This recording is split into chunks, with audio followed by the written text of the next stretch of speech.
እናታችን ቅድስት ድንግል ማርያም በአሜሪካ በዋዩ ከተማ ተአምሯን ለዓለም አሳየች። የፍልሰታ ሰሞን እመቤታችን አረገች ስንል እንደው እርር የሚሉ ሰዎች አሉ። እኔ አይኔ ቢበራ ማየት የምፈልገው ነው የድንግል ማርያም ምስል። ኪዳነ ምሕረትን ካነሳብኝ ኪዳነ ምሕረት ሁሉን ሰጥታኛለች። መጽሐፍ ቅዱስ እንደዚህ ስጋ ቅቤ የፍስክ የምንላቸውን ምግቦች አትብሉ ብሎ ተናግሯል። ጾሙ አለ እንጂ ስጋ ብንበላ ወይም ስጋም ባይሆን ቅቤ ምናምን አንዳንድ ነገሮች ብንበላ ምን ችግር አለው የሚል ጥያቄ ነው። ፕሮቴስታንቶቹ ለህዝቡ የሚነግሩት እንደዚህ ነው። ኦርቶዶክስ ውስጥ ማርያም አንድ አምላክ ናት፣ ታቦቱ አንድ አምላክ ነው፣ ቅዱሳን የሚባሉ አማልክት አሉ። ዮሐንስ ወንጌል ምዕራፍ 19 ቁጥር 25 ላይ እዚህ ላይ ምን አለ? ቅድስት ድንግል ማርያምን ለይቶ ወእሙ ይላታል። እናቱ የጌታ አሁን እግዚአብሔር ረድቶኝ ወደ ቅድስት ኦርቶዶክስ ተዋሕዶ ቤተክርስቲያን ከመመለሴ በፊት በጣም አጠና ነበር። እውነት የቱ ጋር ነው ያለው? ስውሯ ማርያም የመጀመሪያ ልጅ ነው። በጣም አነጋጋሪ በስውሯ ማርያም መናገር የጀመረ ሕፃን ተብሎ ታምር ነው የተወራውና እሱን ነገር እስኪ በደንብ አብራርተ ንገረኝ እስኪ። አውደ ምሕረቱ ላይ አሁን እኛ ያልጠበቅነው ነገር ነው የተከሰተው። ስለ ስውሯ ማርያም ማለት ነው። ምንድነው ያን አጋጣሚ ተለቀቀ የነበረው ቲክቶክ ላይ እዚህ ጋር ሁላችሁም የሷ ቀን ነው ዛሬ። አዎ ብለን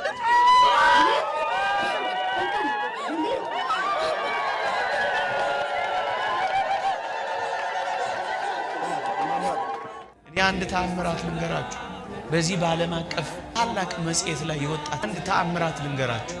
እድቤን አርቀሽ ነውሬን ሸፈንሽው እማምላክ ባንቺ መቼም አላፍርም፣ ስምሽን ጠርቼ ጽናናለሁኝ፣ ሐዘኔን ባንቺ ረሳለሁ።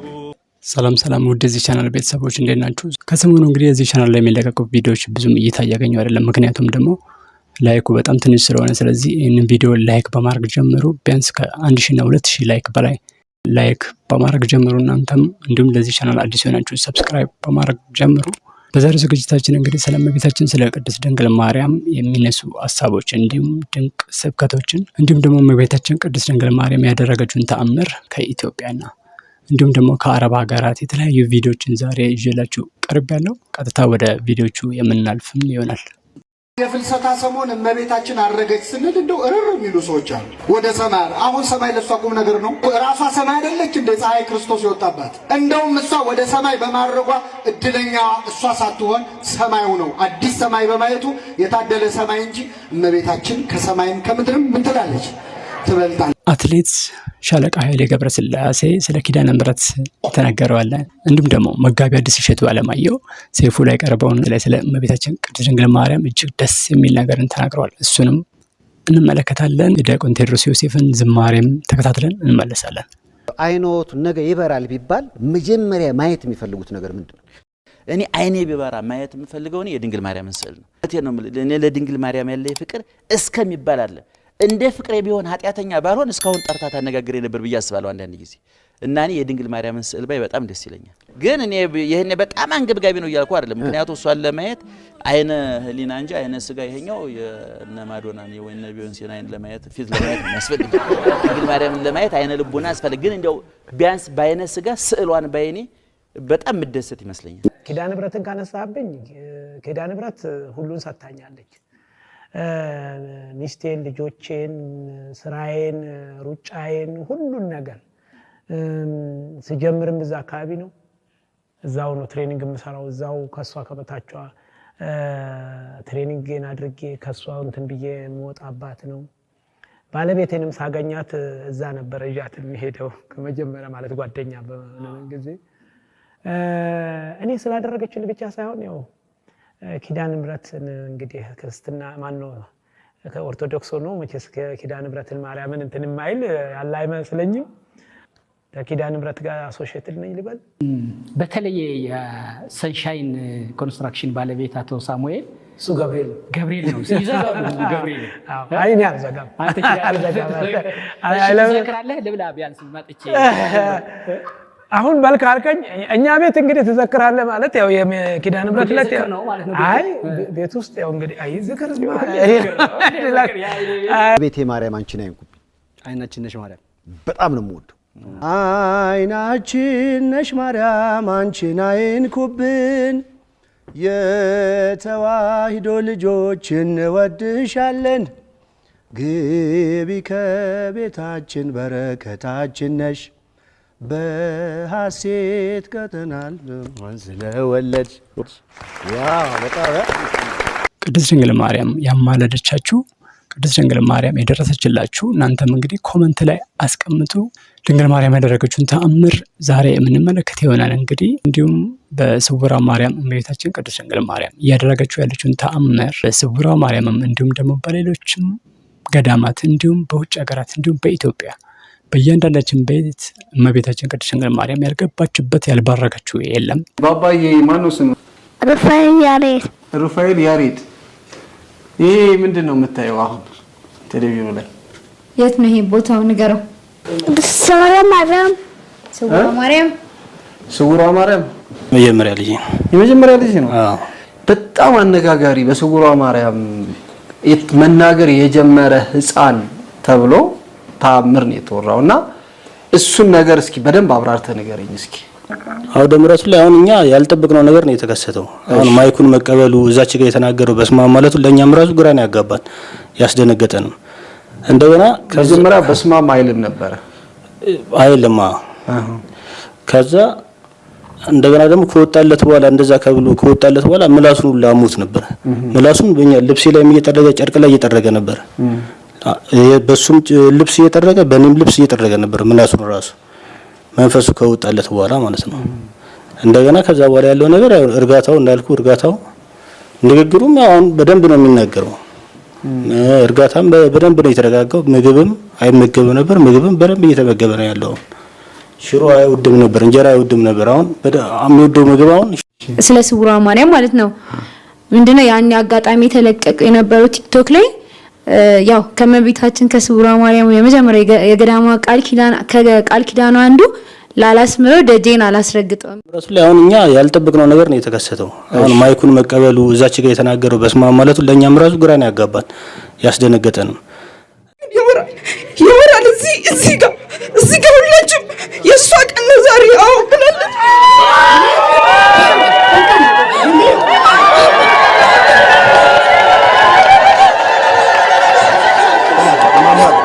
እና በመጀመሪያ ስውሯ ማርያምን በቲክቶክ ነው ያየኋት እና ምስክርነቱን አላስታውስም ያየሁትን፣ ግን በቃ የሰማሁት ነገር ላላስምረው ደጄን አላስረግጠውም። በሱ ምክንያት ነው መብራህን የቀረብኳትም። ይሄ ነገር ይደረግልኛል ብዬ አስባለሁ። ወልዳ ሰጣችሽ? በጣም እጅ ይዤ ነው የሚሄደው። እጁን ይዤ ለቅቄው አላውቅም። ያመልጠኛል። ብዙ ጊዜ ባጃጅ ውስጥ ገብቶ ይገጭብኛል እያልኩ አላውቅም። ዝም ብሎ ነው የሚሮጠው በየአስፓልቱ ዝም ብሎ ነው የሚሮጠው። በቃ ምንም መያዝ አይቻልም። እኔ ትምህርት ቤቱን በጣም ነው የማመሰግነው በዚህ አጋጣሚ። እኔ ከቦረና አካባቢ ነው የመጣሁት። ተአምሯን አይቼ ነው በቋንቋ አይንሽ ድንግል እህታችን ስታስተላልፍ እና እሷን ስማጸን ነበረ። በዮሐንስ መጥምቁ ወደ አርባ ምንጭ ገረስ የሚባልበት ነው የነበርኩት። እሷ አደረሰችልኝ። ወደ ቤት ተመልሼ በህልም አየዋት። በህልሜ ኪዳነ ምሕረት ራሷ እንዲመታ ምንም እንዳትሆኝ ነው የመጣሁት። ምንም አትሆኝ ብላ ከካንሰር በሽታ አዳነችኝ። እናንተም እንግዲህ ይህን ቪዲዮ ላይክ ሼር በማድረግ እንግዲህ ለብዙዎች እንዲደርስ ምክንያት እንድትሆኑ ጠይቃለሁ። እኔ አንድ ተአምራት ልንገራችሁ። በዚህ በዓለም አቀፍ ታላቅ መጽሔት ላይ የወጣ ተአምራት ልንገራችሁ። አንድ ተአምራት ልንገራችሁ። ታይምስ መጽሔት ወይም ኒውስ ዊክ ላይ ነው የወጣው። አንድ በአረቡ ዓለም የሚኖር አንድ እጅግ የከበረ ባለጸጋ በአንዲት አረብ ሀገር ሊባኖስ ይመስለኛል የእመቤታችን የቅድስት ድንግል ማርያም ቤተክርስቲያን ባለበት ድንቅ ተአምራት እንደሚፈጸሙ ይሰማል።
ባረጠው ሕያው ሆኖ በወላዲት አምላክ አማላጅነት ተገጣጥሞ ሕይወት አግኝቶ ቆሞ ነበር ይላል። ወገኖቼ ይህ ለዚህች ለተወደደች ማርያም ብርቅ ነውን? ወገኖቼ ልጇ እየታዘዘ ላደጋት እናት ይህ ትልቅ ነገር ነውን? እመቤታችን ቅድስት ድንግል ማርያም እንግዲህ በሀገር አሜሪካም ያደረገችው ተአምር አለ። እሱንም እንከታተላለን። እናታችን ቅድስት ድንግል ማርያም በአሜሪካ በዋዩ ከተማ ተአምሯን ለዓለም አሳየችም።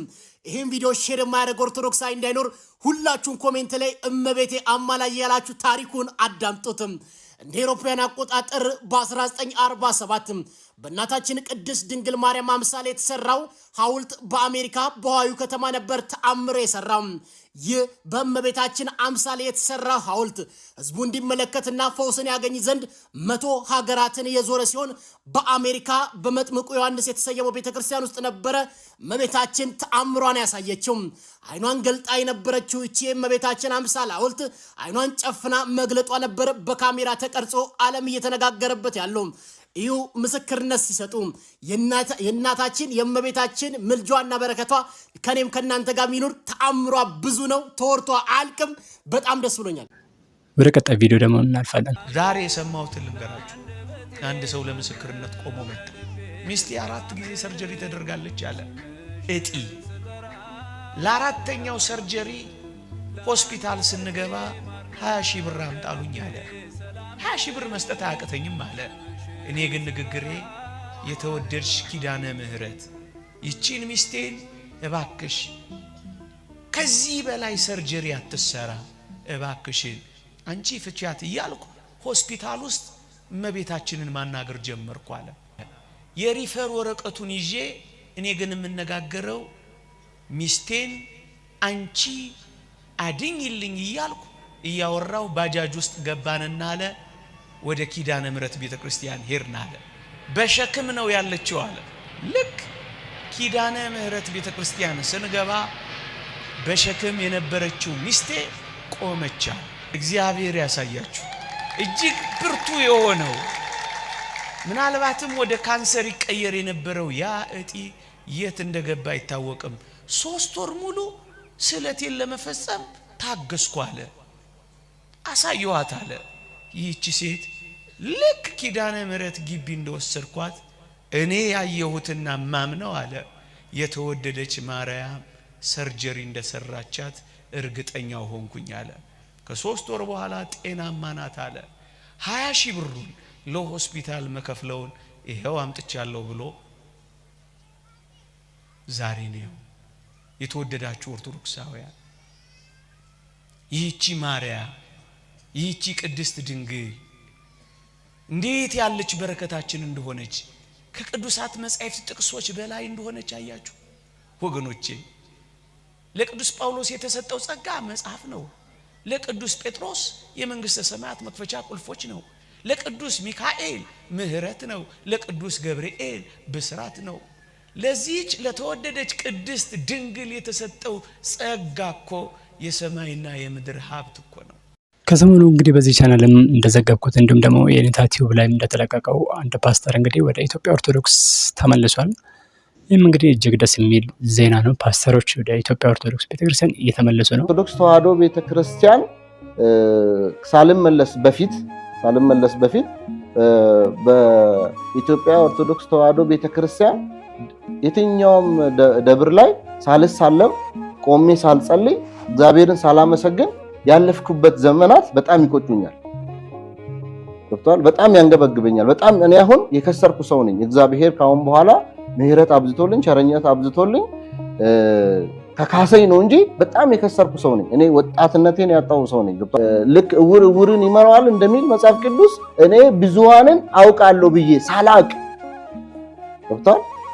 ሳላቅ አውቃለሁ ብዬ እየመራው ነበርና አሁን እግዚአብሔር ረድቶኝ ወደ ቅድስት ኦርቶዶክስ ተዋሕዶ ቤተክርስቲያን ከመመለሴ በፊት በጣም አጠና ነበር። እውነት የቱ ጋር ነው ያለው? ለምን ቀን እኔ ላይ የሚጠቀም ኃይል አለ ነግሬ ያለው ዘይቱ ፈሶብኛል። ከየት የመጣ እንደሆነ አላውቅም። አሁን እኔ የተለወጥኩ ሰው ነኝ። ለመለወጥም ደግሞ እየተማርኩኝ ያለው ሰው ነኝ። ተገጽጬ ድጻጼን ወስጄ በመጸጸት በእግዚአብሔር ፊት እግዚአብሔር ወይ ማረኝ፣ እኔ ሳላውቅ ነው የበደልኩ፣ አውቄህም የበደልኩ ካለ ይቅር በለኝ ብዬ እግዚአብሔርን ፊት እያሹ እኔ ፓስተር ቢኒያም ሽታዬ የሱን ኢንተርቪዎች በሶሻል ሚዲያ አይቼ የሱ የህይወት ምስክርነትና የኔ የህይወት ምስክርነት ይቀራረባል። በነገራችን ላይ እውነት ትቀጥናለች እንጂ አትበጠስም። ስለዚህ እኔ ፕሮቴስታንት ጋር በነበርኩበት ሰዓት ላይ ፓስተር የቀድሞ ፓስተር ቢኒያም ሽታዬ ያውኑ ፍቅረ ኢየሱስ ወንድም ቢኒያምም የሚከራከርበትንና አቋም የያዘበት አንድ ነገር አለ። ያ ነገር እኔ ጋም ነበር። አንደኛ ምንድነው የፕሮቴስታንቱ መንፈሳዊ ኮሌጃቸው ቴዎሎጂ የሚያስተምሩበት ቦታ ላይ ከኦርቶዶክስ ተዋሕዶ ቤተክርስቲያን የተሰረቀ ነው። አንዳውታቸው ወጥቷል። መጽሐፋቸው የተሰረቀ ነው።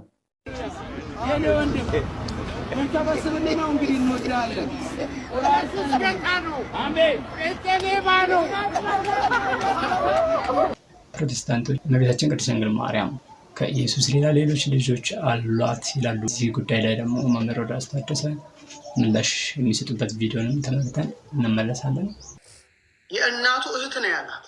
የጌታችን አክስት ስትሆን የአክስት ልጅ ያጎት ልጅ ይቅርና ቅርብ እንኳን ያሉ ዘመዳማቾች እና ሩቅ ያሉ ዘመዳማቾች እንኳን ወንድማማሽ እንደሚባሉ እስካሁን ስናይ መተናል። ስለዚህ የእርሷ ልጆች ያዕቆብና ዮሳ እንደሆኑ በማቴዎስ 27:56 ማርቆስ 15:40 ላይ በደንብ ስናይ፣ ወንጌላውያኑ ደግሞ በዝምድናቸው ምክንያት የጌታ ወንድም ተብለው እነዚህ ተጠርተዋል ማለት ነው።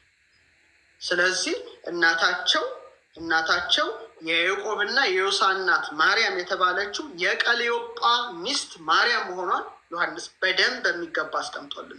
አሁን ወደ እነ ዮሴፍ ወደ እነ ዮሳ ምናምን እንግባ። እነዚህ ደግሞ የቅርብ የስጋ የዘር ቁርኝት ያላቸው ናቸው። ወንድማማች ይባላል። ለምሳሌ ሎጥ የአብርሃም ወንድም ልጅ ነው አይደል? እናውቃለን። ግን አብርሃም ለሎጥ አጎቱ ነው እናውቃለን። ምንድነው ያለው ግን? እኛ ወንድማማች ነንና በእኔና በአንተ በርለኞቼና በርለኞች መካከል ጠብ እንዳይሆን እለምንሃለሁ። ዘፍጥረት 13:8 ከየት መጣ ወንድሜ ያለው ማለት ነው። ያጎቱ ልጅ ወንድሜ ያለው። ስለዚህ ተዋልደዋል ማለት ነው? አይደለም። እንደውም ምን ይላል? የወንድሙ ልጅ ሎጥ ተማረከበት፣ አብርሃምም ወንድሙ እንደተማረከ በሰማ ጊዜ ይላል። ተመልከቱ፣ ዘፍጥረት 14:14 ማለት ነው። ስለዚህ ወንድም የሚለው ቃል ይሄ ሁሉ ፍቺ እንዳለው ሊረዱት ይገባል ሰዎች ይገባል። ስለዚህ የጌታ ወንድሞች ተብሎ የተጠቀሱት እስቲ እንመልከታቸው።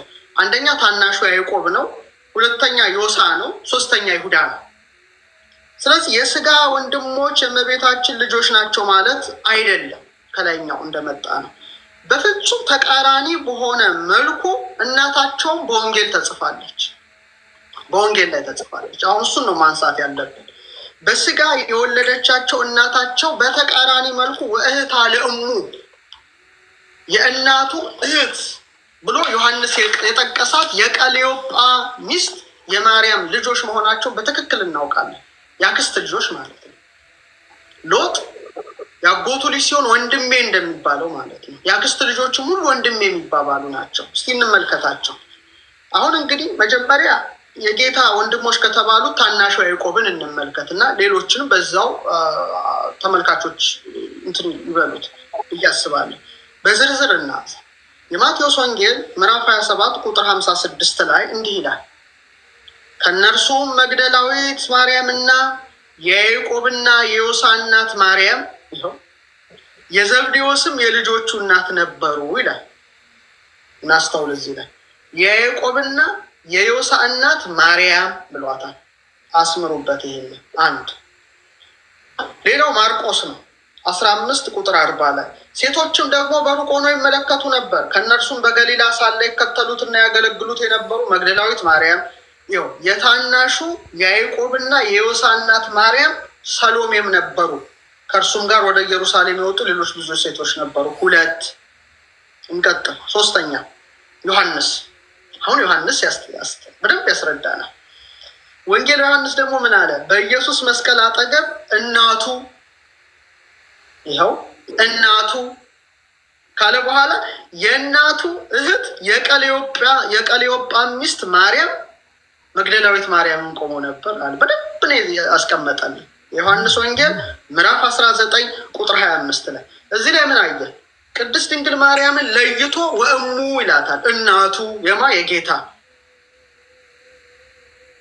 በጣም ጥሩ። ከእርሷ ጋር ደግሞ ሌሎች ሴቶች እንዳሉ ሲጠቅስ ከነዚህም መካከል ወእህታ ለእሙ የእናቱ እህት የተባለች የቀሌዮጳ ሚስት ማርያም ስትገኝ የእናቱ እህት ከተባለች የጌታችን ምንድን ናት? አክስት ናት ማለት ነው። ለመምህራችን እንግዲህ ቃለ ሕይወትን ያሰማልን። ቀጣዩን ቪዲዮ ደግሞ እንመልከት። መጽሐፍ ቅዱስ እንደዚህ ስጋ፣ ቅቤ፣ የፍስክ የምንላቸውን ምግቦች አትብሉ ብሎ ተናግሯል። ጹሙ አለ እንጂ ስጋ ብንበላ ወይም ስጋም ባይሆን ቅቤ ምናምን አንዳንድ ነገሮች ብንበላ ምን ችግር አለው የሚል ጥያቄ ነው። ይህ ግን ከመጽሐፍ ቅዱስ የተነሳ ትእዛዝ ነው እንጂ በኋላ ቤተክርስቲያን ያመጣቸው አይደለም። ነቢየ እግዚአብሔር ዳዊት ስጋዬ ቅቤን ከማጣት ከሳ ብሎ ተናግሯል። አንዱ ማስረጃችን እሱ ነው። ሁለተኛ በባቢሎን የነበሩ 3 ደቂቅ 3 ወጣቶች ካጎታቸው ከዳንኤል ጋር በናቡከደነጾር ቤተ መንግስት ውስጥ በነበሩበት ጊዜ በጾም ለመቆየት በወሰኑ ጊዜ ጥሬ እንበላለን ብለው የተከለከሉት ከሚታረደው ምግብ ነበር። እንዲያውም ያ ከዚህ ጋር ብቻ የተያዘ አይደለም። በነገራችን ላይ የጾም ምግብ ከመለየት አንጻር አንዱ ማስረጃችን እሱ ነው። ሁለተኛው ግን በሌላ ስም በሌላ አምላክ ስም የታረደ በጣዖት የተሰዋ አንበላም የምንልበት ምክንያት አንዱ ማስረጃዎቻችን እነሱ ናቸው። ጥሬውን እንበላለን አሉ። ጥሬውም የባቢሎን ነው። ከእስራኤል ጥሬ ይዘው አልመጡም። ግን በእግዚአብሔር ስም የታረደ ስላልሆነ አንበላም ብለው ስጋውን ለይተው ተጸይፈዋል። ስለዚህ ንጉሥ ዳዊት የቅቤውን 3 ደቂቅ ደግሞ የስጋውን ለይተው የጾም ወቅት ከስጋና ከቅቤ የምንከለከልበት መሆኑን ያስረዳናል። ለመምህራችን እንግዲህ ቃለ ሕይወትን ያሰማልን። ከዚህ በመቀጠል ደግሞ እንግዲህ አባ ገብረ ኪዳን እንግዲህ ማርያምን ታመልካላችሁ ለሚሉ ምላሽ የሰጡበት ቪዲዮ ነው። እሱን ተከታትለን የምንመለስ። ለመምህራችን ቃለ ሕይወትን ያሰማልን። እንግዲህ ስውሯ ማርያምን በተመለከተ ከሰሞኑ ደግሞ አነጋጋሪ ከሆነው ቪዲዮዎች አንደኛው የፍቅርቲዝምን ታውቁታላችሁ። ፍቅርቲዝም እንግዲህ ሌላ እምነት መስርቻለሁ በሚል ይታወቃል። እንግዲህ ሌሎችም እንግዲህ ለምን ጸበል አገባም ያሉም አሉ። እሱም እንግዲህ ስውሯ ማርያም ገብቻለሁ እያለ ነው። እሱን ተመልክተን እንግዲህ ሰዎች ስለ እሱ ምን አሉ የሚለውን ደግሞ በጥቂቱ እንመለከታለን። በእግዚአብሔር ስም የጠፍተህ ነው እያላችሁ የፈለጋችሁኝ ያላችሁ የፍቅርቲዝም ሃይማኖት አባላት ተከታዮች በኢትዮጵያም ሆነ በዓለም ያላችሁ በአጠቃላይ እኔ ወደ ስውሯ ማርያም ሄጄ ነው ጸበል ልጠመቅ።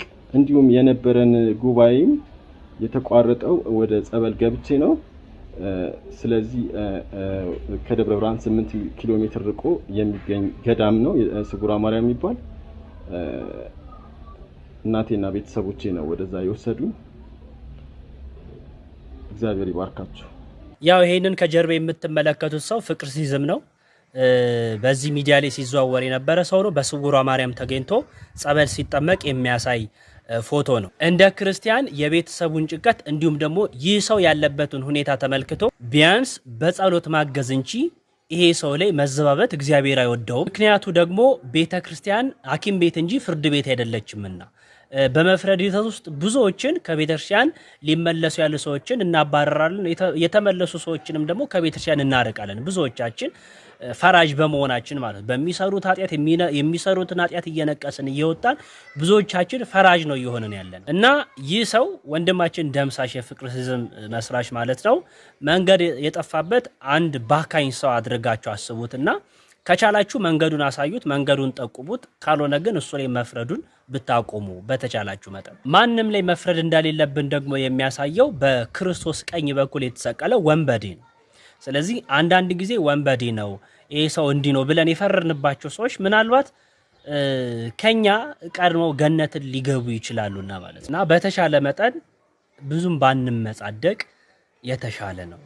ብንችል እንደዚህ አይነት ሰዎችን መክረን ብንመልስ፣ ካልሆነ ሐሳብም ሰተን ወደ ቤተክርስቲያን እንዲመለሱ ብናድርግ የተሻለ ነውና ወንድማችን ደምሳሽ እግዚአብሔር አምላክ ልቦናን መልሶ ወደ ቅድስቷ ቤተክርስቲያን ይመልስ። እግዚአብሔር አምላክ ልቦና ይስጥ። ጾመ ፍልሰታ የእመቤታችን ረፍት ትንሣኤና እርገቷ የሚታሰብበት ወቅት ነው። እመቤታችን በተለያዩ ጊዜያት ሞትና ትንሣኤዋን ለሐዋርያት የገለጸችበትን ምስጢር ከነሐሴ 1 እስከ 16 ድረስም ምእመናን በጾም በጸሎት ተወስነው የልጇን ቸርነት የእርሷን አማላጅነት በሱባኤ ይማጸናሉ። የሱባኤው ወቅት ሲፈጸምም እመቤታችን በእውነት ተነስታለች ብለው በደስታ የጾሙን ወቅት ይፈጽማሉ። ሞቷ የሚያስደንቅ መሆኑን ቅዱስ ያሬድ ሞት ለማናቸውም ሰው ሁሉ የተገባ ነው፣ የማርያም ሞት ግን ሁሉን ያስደንቃል በማለት ገልጾታል። በኢትዮጵያ ኦርቶዶክስ ተዋሕዶ ቤተክርስቲያን ትውፊት መሰረት እመቤታችን ቅድስት ድንግል ማርያም በዚህ ዓለም በሕይወተ ሥጋ 64 ዓመታት ያህል ቆይታ አርፋ ተነስታ በክብር አድርጋለች። በቀጣይ ቪዲዮ ደግሞ እንግዲህ ይህንን ቪዲዮ ብታቀርብ በዚህ ቪዲዮ ዙሪያም ብትሰራ ብላችሁ ብታቀርቡ የማቀርብላችሁ ይሆናል። እንዲሁም በዚህ ቴሌግራም ቻናል ላይ ደግሞ ብትልኩልኝም ይደርሰኛል። እንግዲህ ቻናሉን ሰብስክራይብ በማድረግ ድጋፍ እንድታደርጉ ጠይቃለሁ። ወደ 50,000 ጉዞ ጀምረናል። እሱንም እንግዲህ እንደዚህ መንፈሳዊ ቪዲዮ እናንተን ይጠቅማሉ ብዬ ነው ያዘጋጀሁትና እናንተም እንግዲህ ላይክ አድርጉ። እንዲሁም ደግሞ ሰብስክራይብ ያላደረጋችሁ እንዲሁም ደግሞ የደወል ምልክቱን ያልተጫናችሁ ኖቲፊኬሽን ያላበራችሁ እናንተም ቪዲዮ ሲለቀቅ እንዲደርሳችሁና እኔንም ለማበረታታት እንግዲህ ይጠቅመኛልና ላይክ ሼር አድርጉ። የዛሬ ቪዲዮ በዚህ ይጠናቀቃል። በቀጣይ እግዚአብሔር ቢፈቅድ በሌላ ቪዲዮ በሌላ ርዕስ እንገናኛለን። እስከዛው እግዚአብሔር ከሁላችን ጋር ይሁን። ሀገራችን ኢትዮጵያን ሰላም ያደርግልን። መልካም ጊዜን ተመኘው።